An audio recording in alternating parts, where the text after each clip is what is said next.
Hello friend, Bihar PSC centre में आपका स्वागत है। तो फ्रेंड्स, बिहार क्लास हो रहा है। चलते हैं हम अपने क्वेश्चन पे। क्वेश्चन जो होगा आज वो होगा बिहार का जो पूर्व ऐतिहासिक काल है उससे संबंधित है। तो चलिए, क्वेश्चन नंबर 1 है, बिहार में पूर्व ऐतिहासिक काल का आरंभ होता है।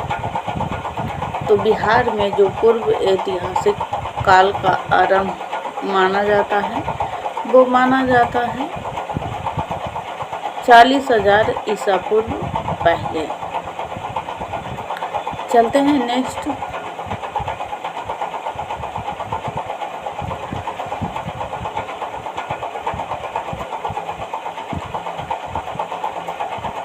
क्वेश्चन नंबर 2 है, बिहार में पूर्व ऐतिहासिक काल के अवशेषों में प्राप्त हुए हैं।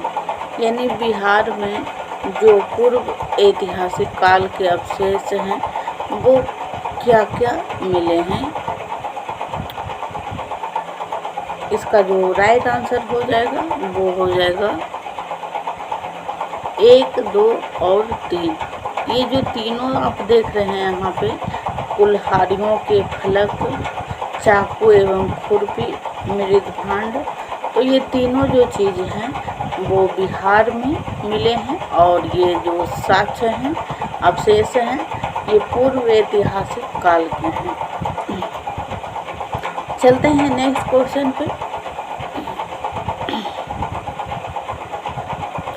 क्वेश्चन नंबर 3 है, बिहार में आदिमानव के निवास के आरंभिक साक्ष्य कहाँ से प्राप्त हुए हैं। यानी कि बिहार में आदिमानव जो हैं उनका जो है निवास, आरंभिक साक्ष्य कहाँ से प्राप्त हुआ है। यानी कि बिहार में आदिमानव जो हैं सबसे पहले कहाँ पे निवास करते थे।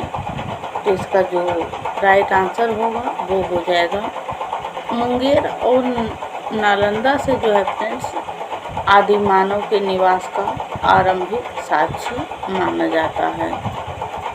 मोस्ट इम्पोर्टेंट क्वेश्चन है, ये कई बार पूछा जा चुका है।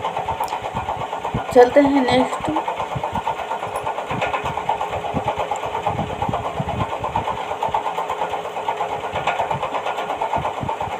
नेक्स्ट क्वेश्चन है, क्वेश्चन नंबर 4 है, बिहार में आदिमानव के उपस्थिति के आरंभिक साक्ष्य किस युग के हैं।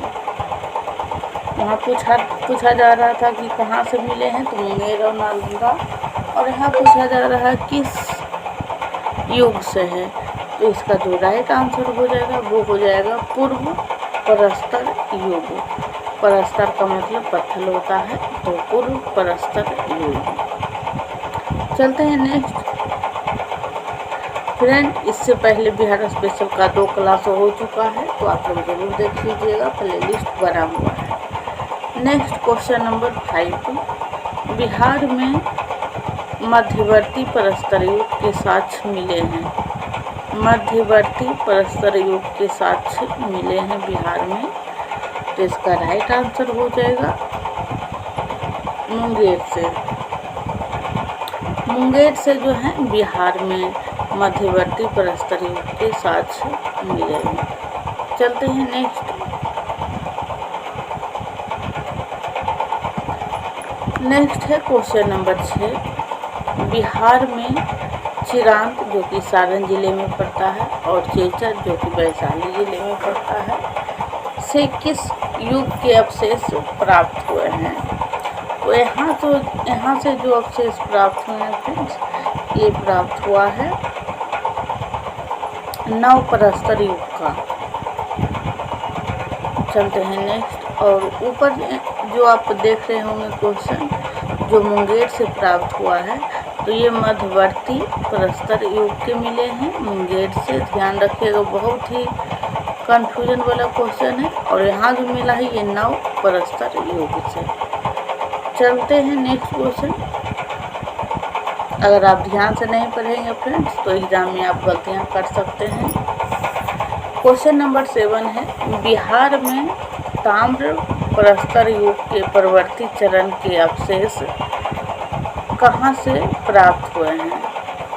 ताम्र प्रस्तर युग के परवर्ती चरण के अवशेष, तो इसका राइट आंसर हो जाएगा उपयुक्त सभी, यानी कि चिरांद, चेचर, सोनपुर और मन्नेर, ये सभी जगह से जो है ताम्र प्रस्तर युग के अवशेष मिले हैं। चलते हैं फ्रेंड्स नेक्स्ट क्वेश्चन पे। अब जो है बिहार के ऐतिहासिक काल का आरंभ होता है।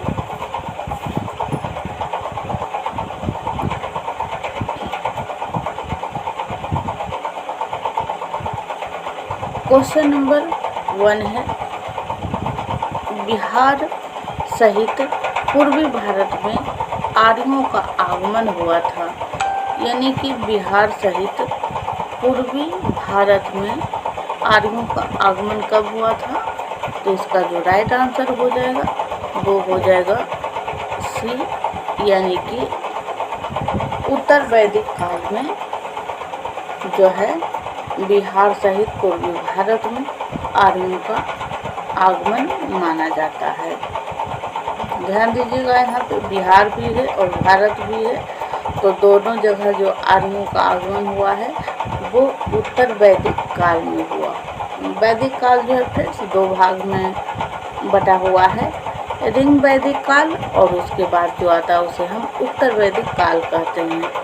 फ्रेंड्स हमने प्राचीन इतिहास का फाउंडेशन क्लास शुरू किया है और फिर बिल्कुल फ्री में है, वहाँ हमें बहुत ही अच्छे से समझाए हैं उत्तर वैदिक काल, रिंग वैदिक काल, सिंधु सभ्यता के बारे में पूरी जानकारी। तो आप लोग प्ले लिस्ट को ज़रूर चेक करें और क्लास को बिल्कुल फ्री में आप लोग देखें। चलते हैं नेक्स्ट क्वेश्चन।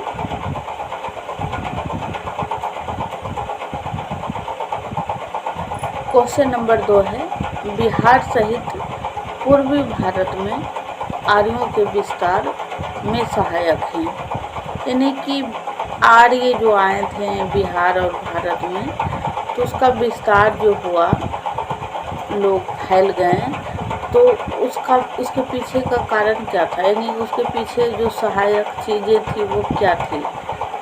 तो इसका जो राइट आंसर हो जाएगा वो हो जाएगा लोहे का उपयोग। लोहे का उपयोग जो है फ्रेंड्स पूछा जाए कब हुआ था, तो वैदिक काल में ये हुआ था और आर्यों ने जो है लोहे का उपयोग करके ही अपना विस्तार किया था।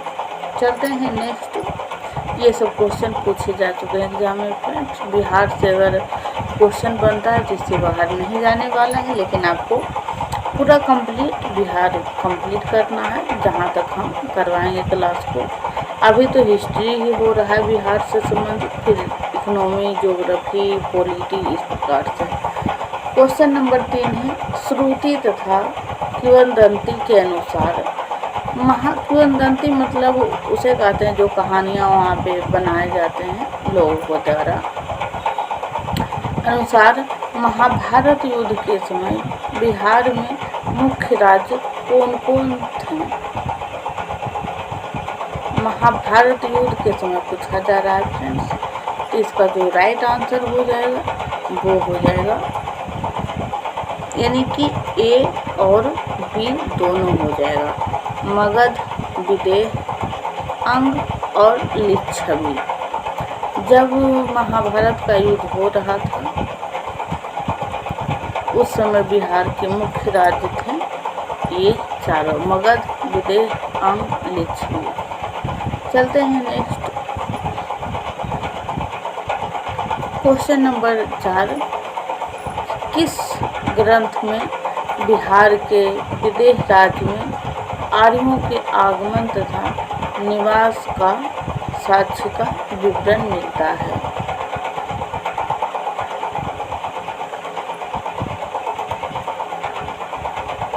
विदेह राज्य में आर्यों का आगमन और निवास का साक्ष्य मिलता है, तो इसका राइट आंसर हो जाएगा वो हो जाएगा शतपथ ब्राह्मण, यानी जो शतपथ ब्राह्मण है फ्रेंड्स, इसमें शतपथ ब्राह्मण जो है इसमें मिलता है आर्यों के आगमन और निवास का साक्ष्य। और कहाँ पे आया था? तो विदेह राज्य में। चलते हैं फ्रेंड्स नेक्स्ट क्वेश्चन पे। क्वेश्चन नंबर 5 है, बिहार का कौन सा प्राचीन राज्य आरंभ में बहुत दिनों तक आर्यावर्त के बाहर था तथा अनार्य जाति के लोगों का आवास स्थल रहा था?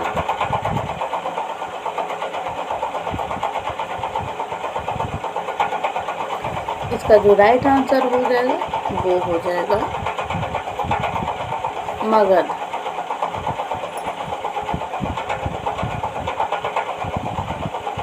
नेक्स्ट क्वेश्चन नंबर 6, बिहार में उपनिषद काल में ब्राह्मण धर्म तथा ज्ञान का महान केंद्र था। बिहार में उपनिषद काल में, यानी जब उपनिषद लिखा जा रहा था उस समय, ब्राह्मण धर्म तथा ज्ञान का जो महान केंद्र था वो केंद्र था विदेह।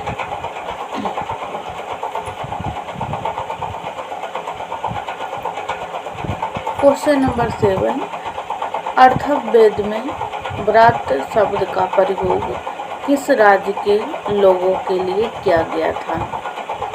अथर्ववेद में फ्रेंड्स 4 वेद हैं टोटल, ऋग्वेद, यजुर्वेद, सामवेद और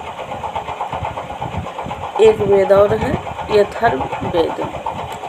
तो अथर्ववेद में जो है व्रात शब्द का प्रयोग किया गया है, तो किस राज्य के लोगों के लिए किया गया है? तो इसका जो राइट आंसर हो जाएगा वो मगध के लोगों के लिए किया गया है व्रात शब्द का प्रयोग। फ्रेंड्स वीडियो अच्छा लगे तो आप लोग लाइक ज़रूर कर लीजिएगा और चैनल को सब्सक्राइब कर लें और वीडियो को ज़्यादा से ज़्यादा शेयर कर दें। क्वेश्चन नंबर 8, बिहार का कौन सा राज्य उत्तर वैदिक काल का एक महत्वपूर्ण राज्य था? उत्तर वैदिक काल का एक महत्वपूर्ण राज्य था। तो इसका राइट आंसर हो जाएगा वो हो जाएगा विदेह। विदेह जो है उत्तर वैदिक काल का एक बहुत ही महत्वपूर्ण राज्य था। चलते हैं नेक्स्ट। एक क्लास में जो है 20 MCQ करवाया जाता है। क्वेश्चन नंबर 9 है, बिहार के भौगोलिक क्षेत्र की चर्चा सर्वप्रथम किस साहित्यिक रचना से मिलती है? बिहार के भौगोलिक क्षेत्र की चर्चा सर्वप्रथम किस साहित्यिक रचना से मिलती है? तो इसका जो राइट आंसर हो जाएगा वो हो जाएगा अथर्ववेद। अथर्ववेद में सर्वप्रथम इसकी चर्चा होती है। अब जो हम एंट्री करेंगे फ्रेंड्स, क्वेश्चन नंबर इस प्रकार बदलाता है जब हम अलग सेक्टर में घुसते हैं। जैसे कि अभी जो हुआ था प्राचीन पूर्व ऐतिहासिक काल हुआ था और फिर अब महाजनपद काल आया है। तो महाजनपद काल आया है, अब इससे संबंधित क्वेश्चन होगा, इसलिए क्वेश्चन नंबर 1 हो गया। क्वेश्चन नंबर 1 है, 6ठी शताब्दी ईसा पूर्व में भारत में 16 महाजनपद का उदय हुआ था और इनमें से कितने महाजनपद थे जो कि वर्तमान बिहार में उपस्थित थे? तो वर्तमान बिहार में जो है 3 उपस्थित थे। कौन कौन थे? तो अंग था और एक मगध था और एक बज्जी था।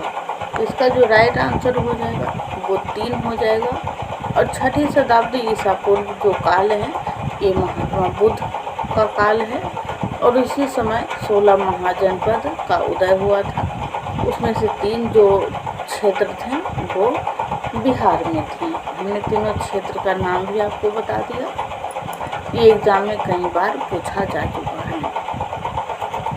नेक्स्ट हम बात करते हैं क्वेश्चन नंबर 2 पे। निम्न में से कौन सा महाजनपद वर्तमान बिहार के क्षेत्र में स्थित नहीं था? तो हमने अभी आपको 3 बताया था, वो सब आपको याद ही होगा। तो आप लोग इसका आंसर हमें कमेंट में ज़रूर बताइएगा, क्योंकि हम अभी तुरंत पहले ही आपको इसका आंसर बताए थे। चलते हैं नेक्स्ट क्वेश्चन नंबर 3। बिहार के किन क्षेत्रों में अंग महाजनपद स्थित था? ये भी पूछा गया कोई सवाल है फ्रेंड्स कि अंग जो था वो किस क्षेत्र में वर्तमान अभी के हिसाब से, तो इसका जो राइट आंसर हो जाएगा वो हो जाएगा अंग जो था फ्रेंड्स ये भागलपुर और मुंगेर के क्षेत्र में फैला हुआ था अंग। तो फ्रेंड्स आज के लिए यहीं तक हम रोकते हैं क्लास को, और नेक्स्ट जो क्लास होगा क्वेश्चन नंबर 4 से होगा। तो आप लोग इससे पहले 2 क्लास हुआ है तो आप लोग ज़रूर देख लीजिएगा।